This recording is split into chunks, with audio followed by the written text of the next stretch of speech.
Yes mga kablog, meron po rito nangyaring banggaan. Yan po, no? Kita, natatakpan tayo ng sasakyan sa dalilan. Ayun mga kablog, oh. Tinamaan ng driver, oh. Karoon po ng banggaan. Actual po, ayan po, oh.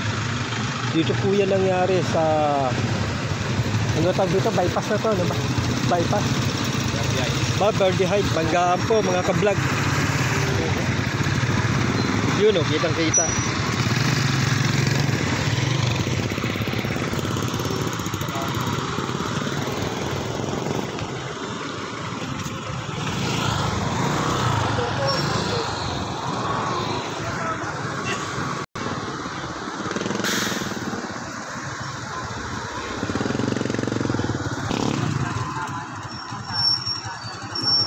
So mula dito sa San Jose del Monte, Bulacan, Joseph Lazaro, please subscribe my YouTube channel.